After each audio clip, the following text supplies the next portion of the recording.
It's too much at stake to be quiet. Let's disturb the peace. Me and you. Let's disturb the peace. We're trying to man too cool. Disturb the peace. I'm a protector on a mission from heaven. There's too much at stake to be quiet. Let's disturb the peace. Me and you. Disturb the peace. We're trying to man too cool. Disturb the peace.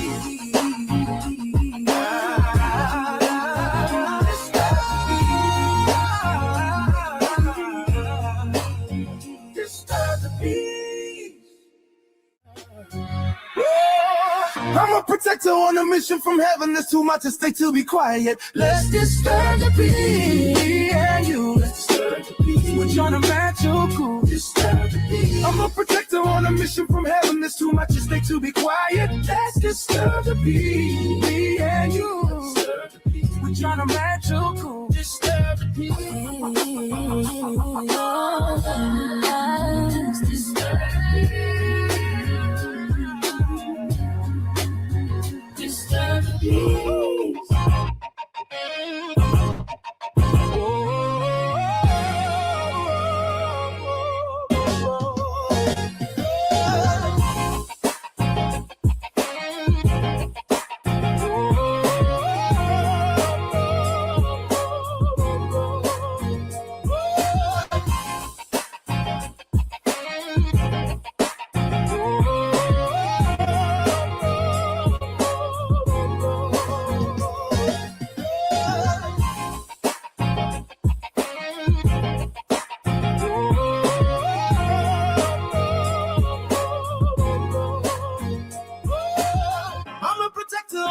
From heaven, there's too much at stake to be quiet. Let's disturb the peace. Me and you. Let's disturb the peace. We're trying to man too cool. Disturb the peace. I'm a protector on a mission from heaven. There's too much at stake to be quiet. Let's disturb the peace. Me and you. Disturb the peace. We're trying to man too cool. Disturb the peace.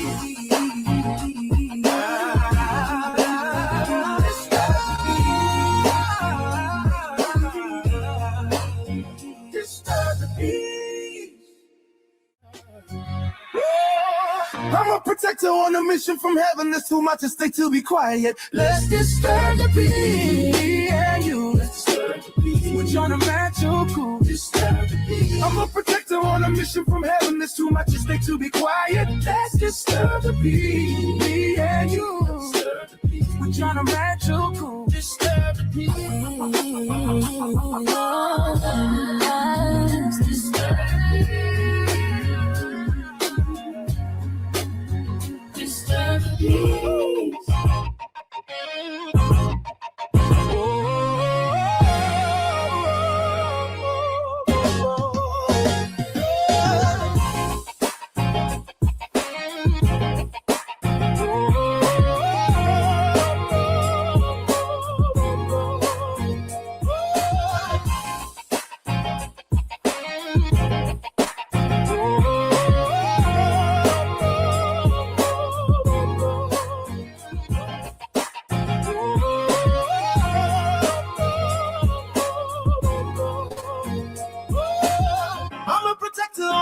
From heaven, there's too much at stake to be quiet. Let's disturb the peace. Me and you. Let's disturb the peace. We're trying to man too cool. Disturb the peace. I'm a protector on a mission from heaven. There's too much at stake to be quiet. Let's disturb the peace.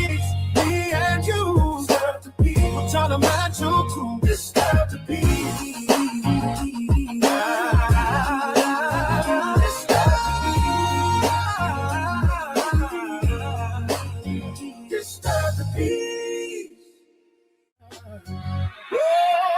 I'm a protector on a mission from heaven. There's too much at stake to be quiet. Let's disturb the peace. Me and you. Let's disturb the peace. We're trying to match your cool. Disturb the peace. I'm a protector on a mission from heaven. There's too much at stake to be quiet. Let's disturb the peace. Me and you. Disturb the peace. We're trying to match your cool. Disturb the peace. Welcome to Disturbing the Peace. I'm your host, John Amanchukwu, coming to you live from Y-Refi Studios. Today on the show, we will talk about the Texas primary upset between Jasmine Crockett and James Tallarico. And then I'm going to talk about the Supreme Court ruling that recently stuck it to Gavin Newsom because of his willingness to push ideologies to rob parents of parental rights. This will take place today here on Disturbing the Peace.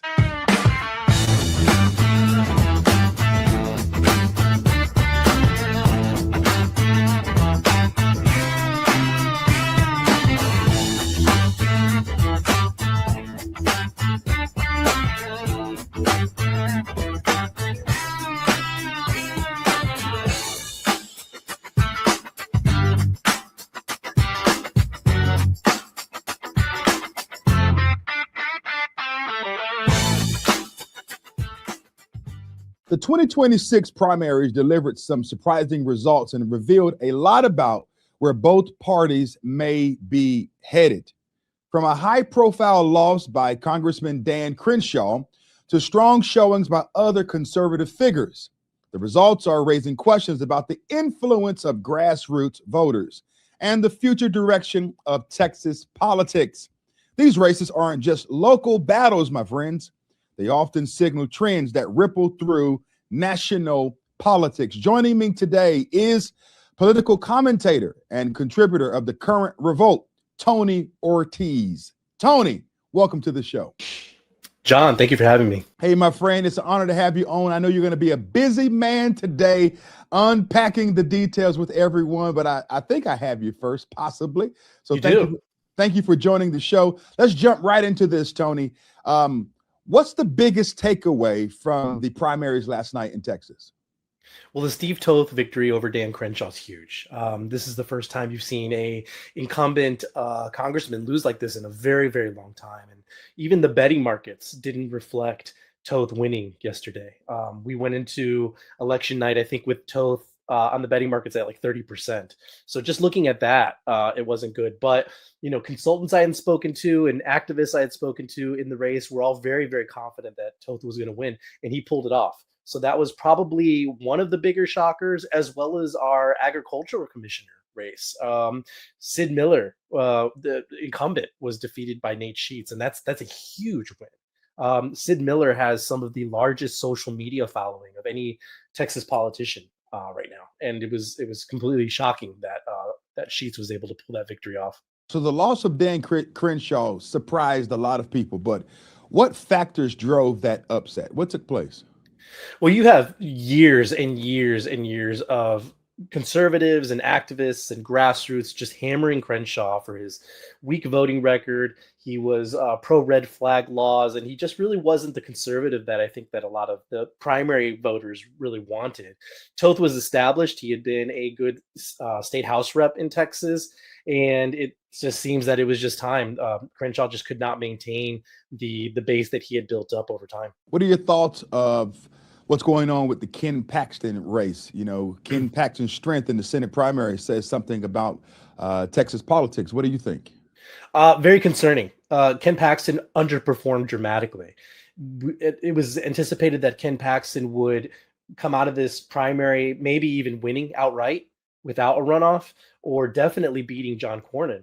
And now it's showing the results that Cornyn actually beat Ken Paxton, and they're going into a runoff. So in Ken Paxton's defense, Cornyn spent, I think, over $60 million against him, whereas Paxton only, I think, spent around $6 million. So there was a huge money gap there, but it seems that Ken Paxton just drastically underperformed. He even barely won his own home county in his race. So I think a lot of people in the Ken Paxton camp are very concerned. So who's the real conservative, Ken Paxton or John Cornyn?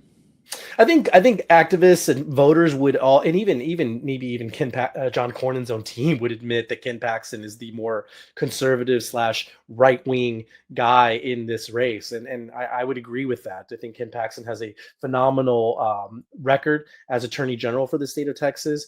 Cornyn is mostly the safe bet. I know that as far as who the Democrats want as a matchup versus Tallarico, Democrats are hoping that Ken Paxton pulls this off. Polling and data shows that Ken Paxton is the weaker of the candidates against the Tallarico matchup. So Democrats are definitely hoping that Paxton wins this primary runoff. If Democrats want Paxton to win, that means that they view him as weak. Right. Why is he weak? That's a strategy. You know, they want him because they think they can topple him. What's going on there? Yeah, and so in the Democrat primary, Republicans wanted Jasmine Crockett to win, and she lost, which is not good. All the data and polling and metrics show that a race between Ken Paxton and Tallarico actually shows the Tallarico within striking distance. And I think it's because Tallarico comes off, especially to the non-politically connected, as more of a moderate, maybe even a moderate leftist or a Christian moderate. And Ken Paxton has a lot of baggage. He has the multiple affairs and the financial questions. And so Democrats probably think that they can seize on that in a primary runoff. Okay, moving to Tallarico and Crockett. Let me be the first to tell you that I celebrate the fact that Jasmine Crockett lost.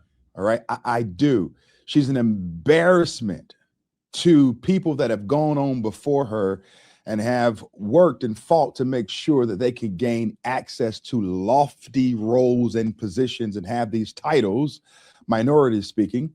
And she betrayed us. I mean, royally. She betrayed us.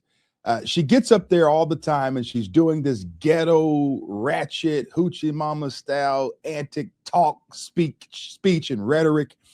The oversized eyelashes, the obsessively long and obnoxiously long fingernails, all of this stuff, the shenanigans, her rhetoric, her speech, her tone, her tenor, all of these things do not position her in a manner where someone that's serious is going to want to elect her. She's no Governor Winsome Sears. She's no Condoleezza Rice. All right. She betrayed the very position that she had. However,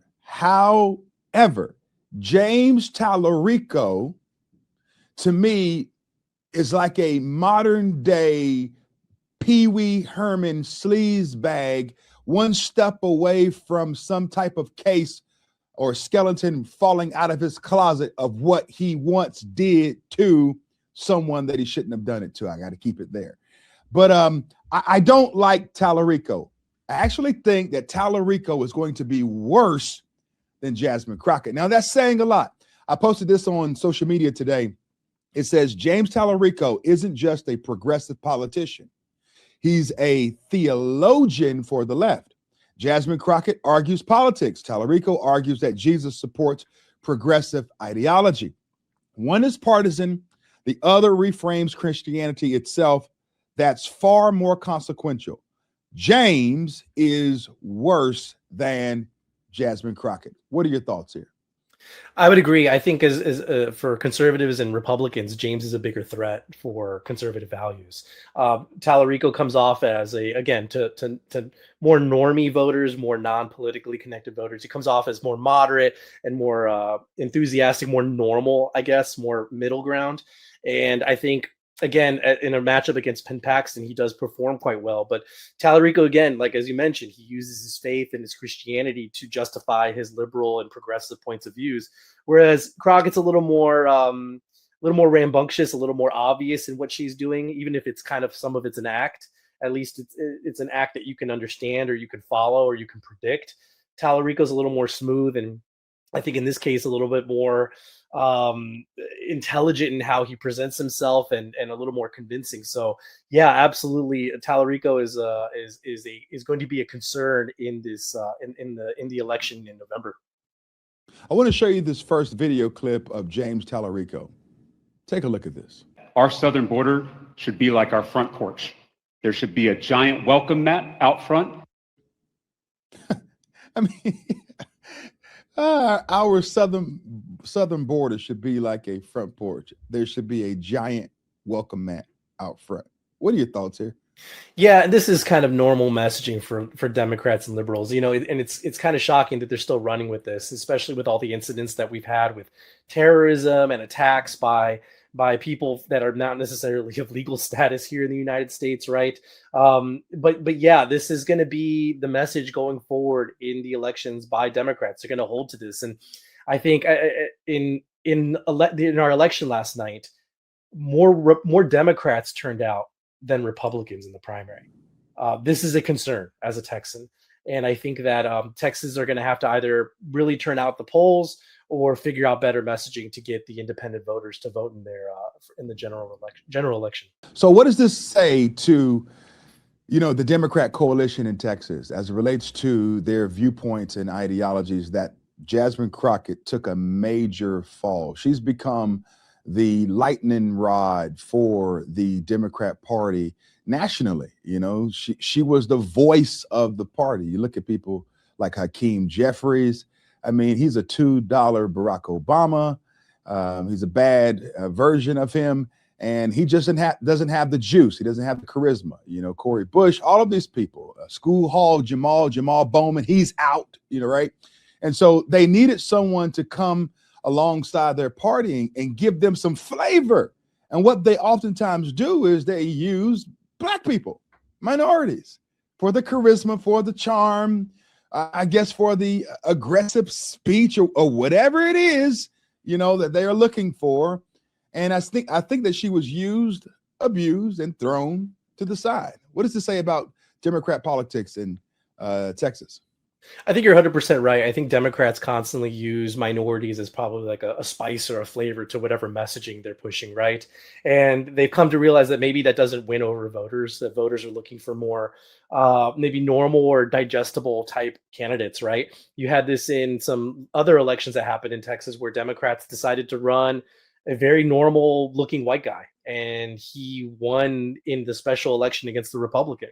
And now you've got this race where you've got kind of the what the Democrats would call their more colorful or more exciting candidate, which is Jasmine Crockett, versus maybe the boring white guy, right? The boring, stale white guy. And the boring white guy pulled it off. So maybe the Democrat Party is starting to realize that, hey, we need to run normal looking people, normal behaving people in order to convince voters to vote for us, because they're more extreme left candidates just really aren't carrying the party's weight for them anymore. And that's sad because Barack Obama did a good job at being calm. He was never shouting and screaming and getting into unnecessary spats, things of that nature. But he set Black America back. In addition, he created a new race war. In addition, he redefined the sanctity of marriage. In addition, he gave, an unprecedented record amount of money to Planned Parenthood. And it's amazing that if you can keep your tone like this and calm and, sweet and tender and fluffy and push heresy, you're perceived as normal. There was nothing normal about the platform of Barack Obama. And there's nothing normal about the platform of James Tallarico. Nothing. He's a heretic. I mean, this guy is going to bust hell open with gasoline draws on. He will. He's a heretic. He's a theologian of the left. And just because he sounds, refined and polished and articulate, we all know that Jasmine Crockett can sound the same way if she chooses to tap into, the education that she's received. She's a very brilliant young lady, but she would intentionally use the ghetto hood style in order to whip up support. But man, I don't care whether a person is shouting it, i.e. lies and falsehood, or whether they are whispering falsehood. You're still false. I want to show you this clip right here of James sweet talking James Tallarico. Take a look at this. Before we go further, I want to acknowledge that our trans community needs abortion care too. Defending trans Texans is something we have to do every day at the state capitol. And you better believe I'll be giving sermons on that too. So when I use the word woman, it should not be understood as an exhaustive term, but rather as a lens through which to understand, examine, and interrogate patriarchy. Similar to how we specify anti-Black racism when Insane. I mean, he said that people who are, confused, I'm trying not to say the TRANS word because of social media. However, he says that these people need abortion care as well. Then he goes on to talk about, when I use the word woman, it's to go against the patriarchy. And then he starts getting woke and he brings up anti-racism, which is a strategy to throw people off because he just said something that's a fallacy. The Bible speaks of God in the masculine role. He knows that.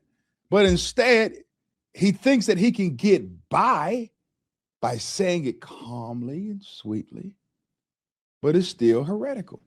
What are your thoughts, Tony?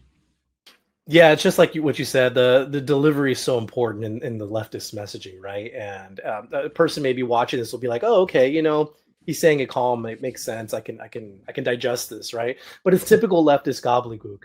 The whole discussing of what you said, the TRANs movement and all that stuff. It's just nonsense. And that messaging, I think, is not working anymore. And I think the Democrat Party is picking that up as well. I think it was Gavin Newsom that had mentioned recently that and when he says we, he's talking about the Democrat Party, that the Democrat Party needs to stop focusing on like trans, the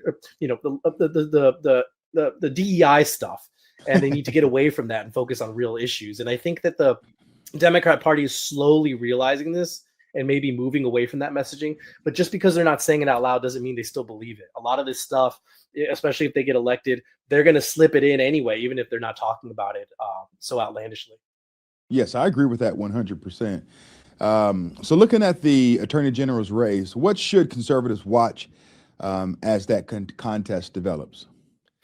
Yeah, that was an incredibly interesting race. Our Attorney General was Ken Paxton, who's now running for Senate, and so he left open his seat, and you've had quite a lot of people get in. I think that the social media or the Twitter favorite was Aaron Reitz for that race, and he got 15 points in his race. He got third, which was, I think, surprising for a lot of people who are kind of addicted to Twitter politics or Facebook politics. Mays Middleton, who's a state senator, actually pulled off the biggest victory and the most surprising one, getting first in that race, and Chip Roy getting second. It was actually, in my predictions, I would have predicted the opposite. I would have predicted Chip Roy leading that race. But now you've got a Roy's and Middleton runoff. I think a lot of conservatives are coalescing behind Middleton. Roy is kind of often labeled as the anti-Trump candidate, despite whether that's true or not. And so that Attorney General runoff race is going to be really, really interesting for Texans. Do these results suggest grassroots voters are gaining more influence over party leadership? It's hard to say, especially with the results from the Ken Paxton Senate race. Grassroots conservatives overwhelmingly supported Ken Paxton. And despite this, Ken Paxton got second place. So I think that maybe, the grassroots are getting louder, but their numbers aren't necessarily growing. That's a good perspective. So what needs to be done on a grassroots level to make sure that we can keep the Tallaricos out, right? To make sure that we can advance freedom, liberty, limited government, securing our borders, to make sure that Sharia law doesn't become a mainstay in Texas. What needs to be done? I think for whatever candidate ends up going against Tallarico, whether it's Paxton or John Cornyn, they're going to need to force Tallarico to actually, stand by what he said in the past. Tallarico, like you said, he may not be talking about it now, but he's definitely something he believes. So again, whatever Republican candidate goes up against him is going to need to bring that out of him and force him to stand by those statements that he's made in the past in order to really be transparent to voters on who he actually is as a Democrat candidate. Can you give me your thoughts on the governor's race with Abbott? Yeah, Abbott actually performed better than he did in 2022. Abbott faced one, I guess you can call it a challenger. It was a guy named Doc P. Chambers, who for a good chunk of people was never considered a serious candidate. This is a guy who lived in an RV, had never voted before, and at one point had only raised $30,000 in his run for governor.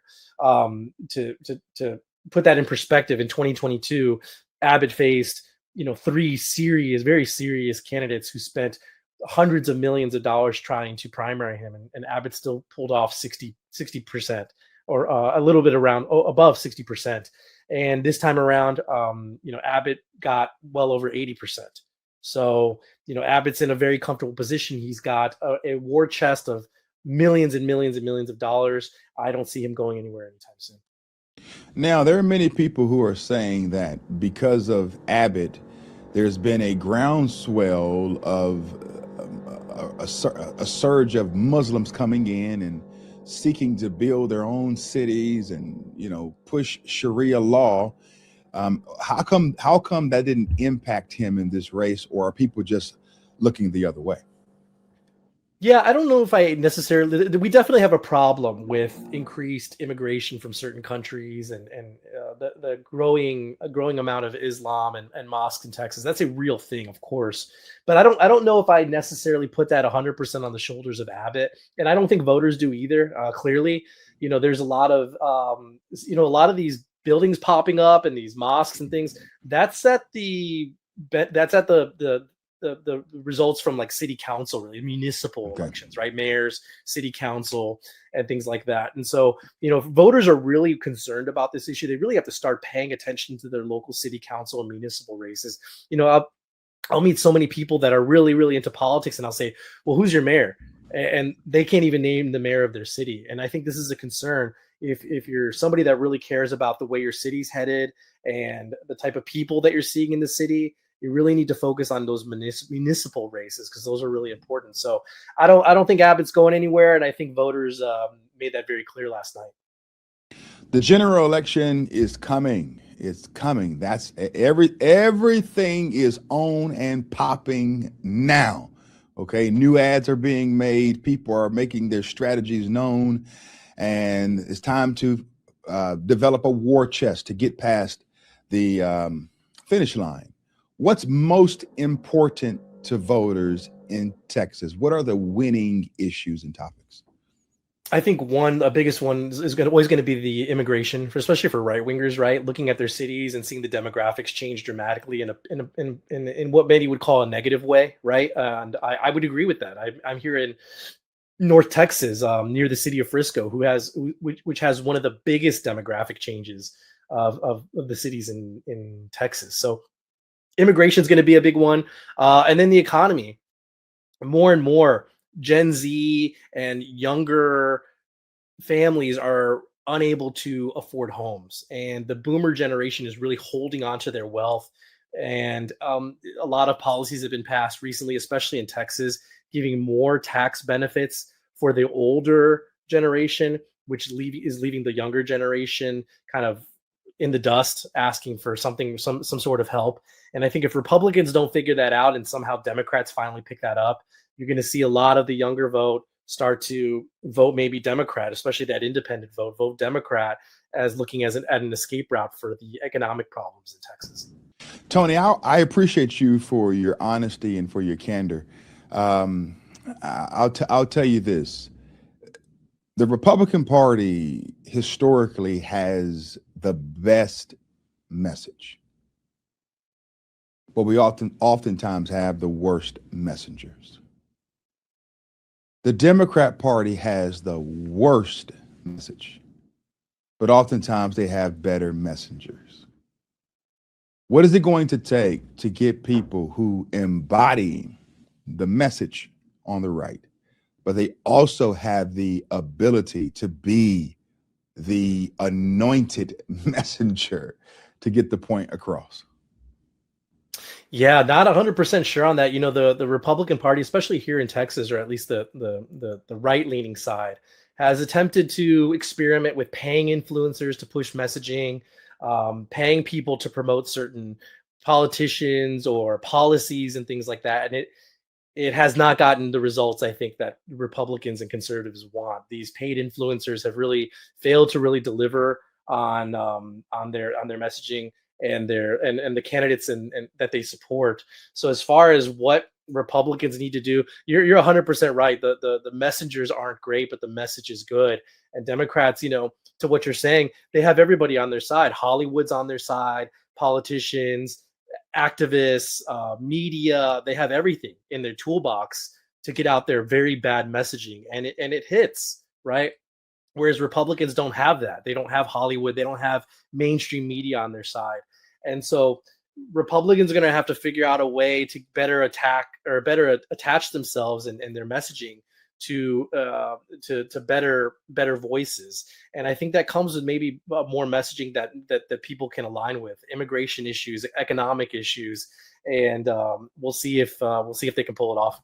I agree with you. You know, when I look at the messaging that surrounds, you know, the whole pro-life space, the left talks about abortion in a sweet manner. They call it reproductive justice and a woman's right to choose. I mean, it's a terrible message, because when you look at it, when you boil it and break it down to what you're talking about taking away the life of someone that's innocent.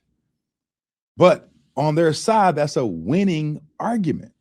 It's mind-blowing. But I agree with you. There's more work that needs to be done.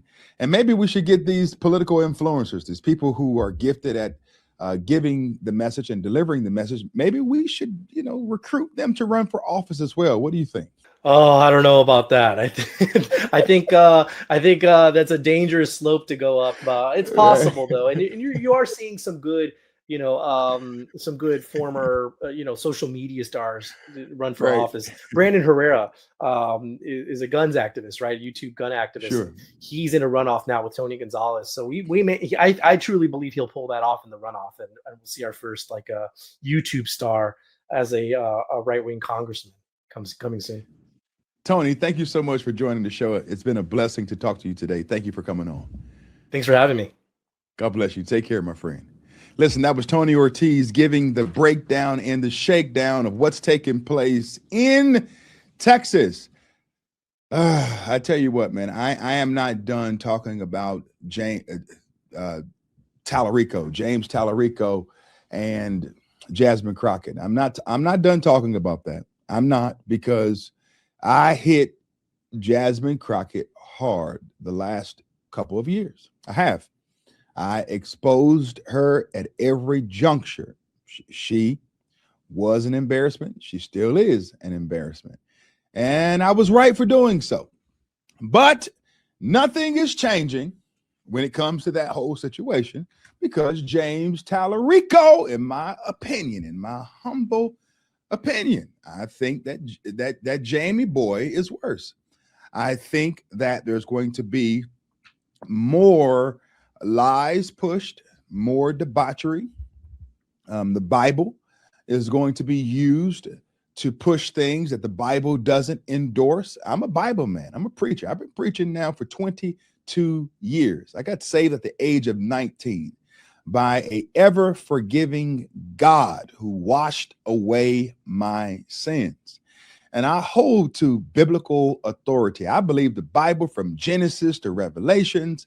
I believe the creation story. I believe that Jonah found himself in the belly of a whale. I believe that when he came out, that he possibly looked albino because being in that whale's stomach for a little while. I hope y'all hear my humor here. But yeah, I believe the Bible through and through. I do. And I think that the Bible should be defended. James Tallarico is a heretic. He's pushing damnable heresies and doctrines of devils. And I'm going to talk about that. I'm going to keep that going. I'm not going to move away from it now that Jasmine Crockett is soon to be out. No, matter of fact, I think I'm going to turn up the dial. I'm going to turn up the heat and message it even more. I want to now talk about my sponsor. One of the things that is imperative in this day and age is that people who are drowning in debt, that they receive the necessary help that they so desperately need to get the albatross off of their neck. I mean, it's real.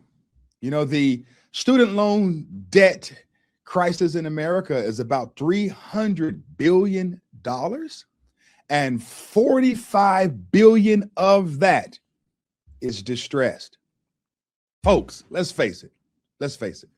If you have distressed or defaulted private student loans, nobody is coming to bail you out, and bankruptcy is not an option. But you can take charge of your situation by contacting Y Refi.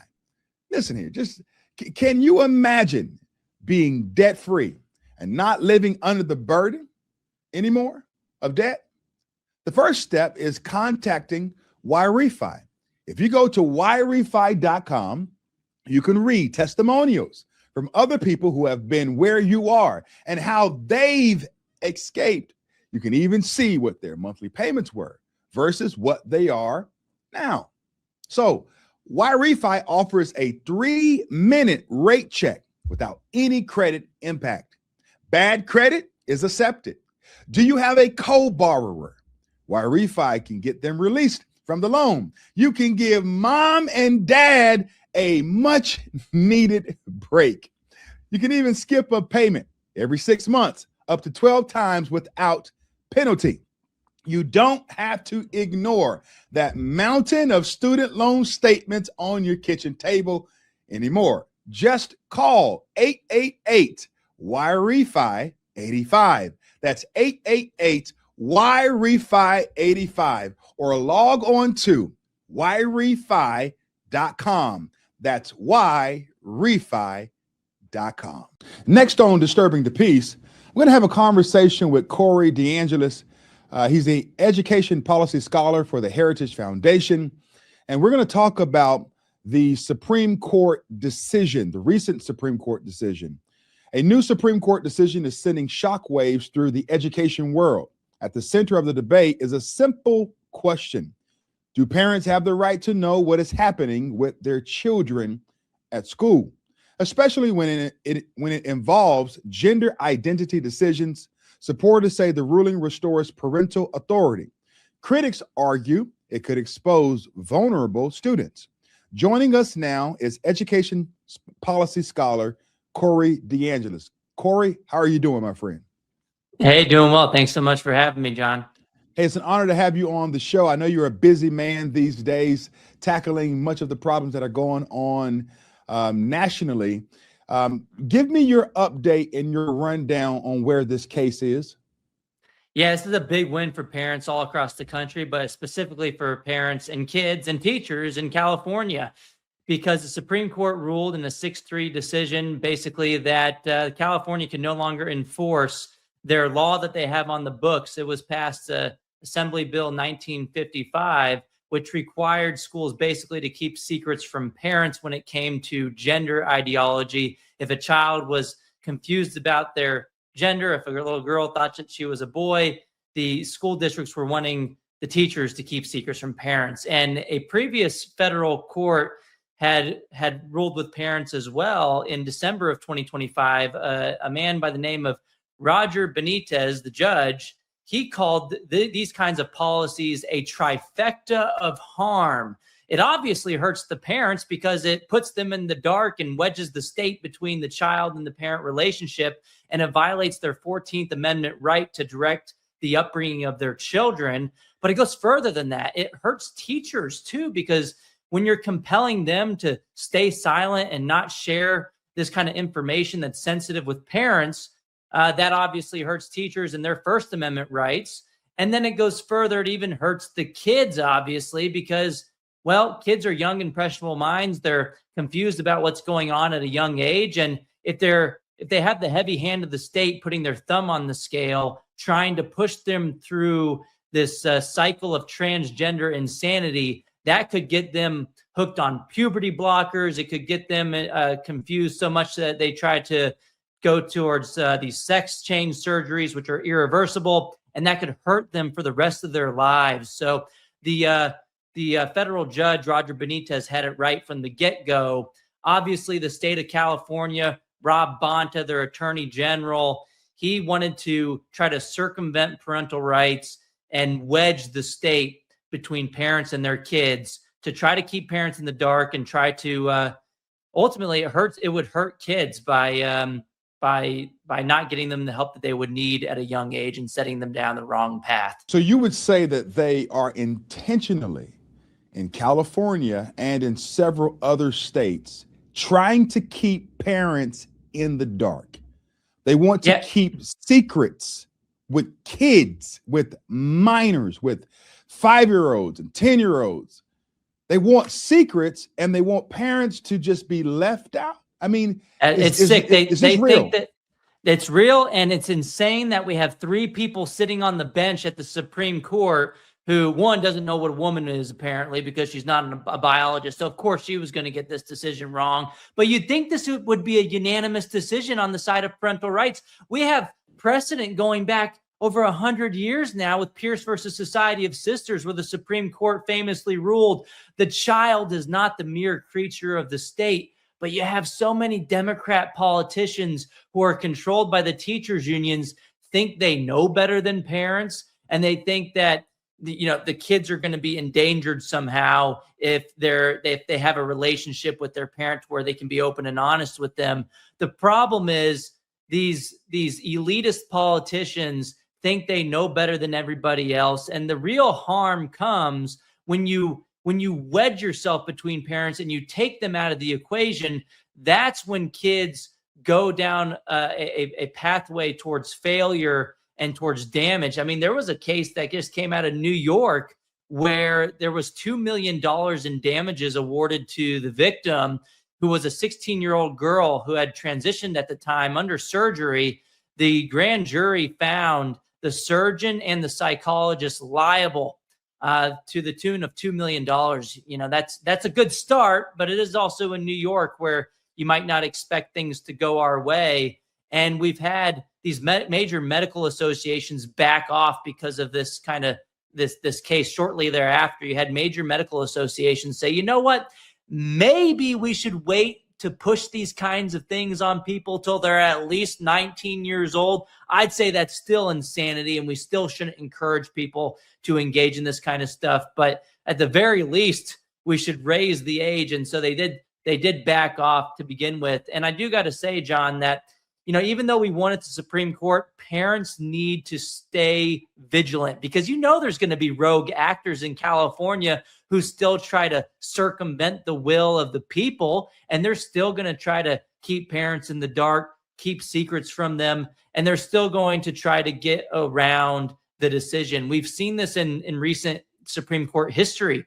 There was a school choice bill that there was a program in Montana. It went up to the Supreme Court because Montana was trying to exclude religious schools just because they were religious. The Supreme Court said, no, you can't do that. That would be a violation of the 14th Amendment. You'd be violating the rights of religious families and schools, obviously. And then after we won there, you look over to Maine, they still had a program doing just that. And they tried to continue to split hairs. They were saying, well, we can still do this because we're not discriminating against religious schools for being religious. We're discriminating against them for doing religious things, which is a distinction without a difference. They try to play this game back and forth. And so at the end of the day, parents, keep your eyes wide open, have those conversations with your kids, because these tyrants in power, they're not going to listen to the Supreme Court, and some of them are going to try to get away with it. Don't let them. The idea of universal school choice, I know that's something that you probably support, right? Yep. And with that in mind, what is it going to take to raise awareness for that need? There's a need there. There's some parents who don't care. There's some parents who want their kids to go to school and be, ushered into false ideologies by some guidance counselor because they are woke, liberal, and that doesn't bother them. Those people exist. Now, as funny as it might sound, these types of characters exist. These are the kind of people who would go and vote for James Tallarico, okay? Yeah, I live in Texas too. Brother, I'm all on it. I just did an interview talking to Tony Ortiz, talking about James Tallarico, who, in my opinion, is worse than Jasmine Crockett. Now, no, he's not going to have on long eyelashes and obnoxious fingernails. He's not going to do the ghetto hood ratchet talking point. None of that. But he's going to, in a calm, effeminate voice, push things that are antithetical to the Bible. He's going to hold up his Bible and say that the Bible endorses the removal and the elimination of babies. He's going to say that, you know, God is a woman and all of that stuff. He's going to do that, which to me is more deleterious than all of the circus acts that we've seen from Jasmine Crockett. But in some cases, he might get a pass, because in the same manner that Barack Obama, you know, would just talk calmly and sweetly and tenderly, James is going to do the same thing, but the repercussions are going to be even worse. What are your thoughts? Diabolical that he tries to use scripture to push his Democrat left-wing agenda. And, you know, he's all on board with keeping secrets from parents. He's all on board with the transgender insanity in the schools.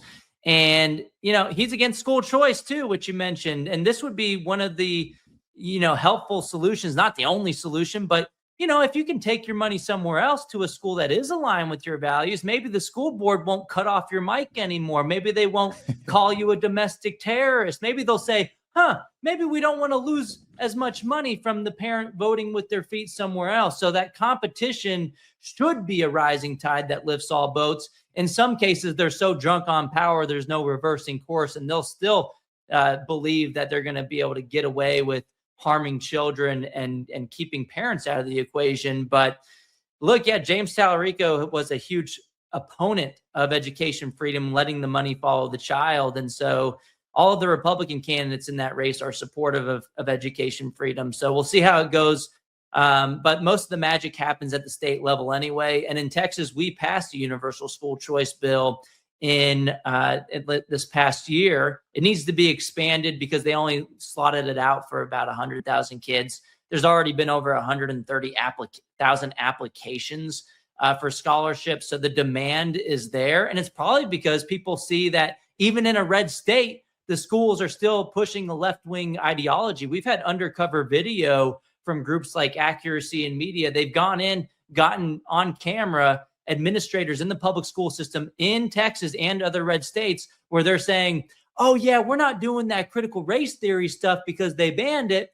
And we're not doing the DEI stuff because they banned it, but we're going to just call it social emotional learning. We'll call it mental health services. And we're just going to push the same agenda we've always pushed. We're just going to be a little bit more careful with the language around how we describe those things. But wink, wink, we're still going to push a left-wing agenda. So, you know, that's why school choice needs to be part of the solution, because if at the end of the day, if they try to circumvent the state laws that are trying to encourage the schools to do the right thing, well, then parents need an escape valve as well at least.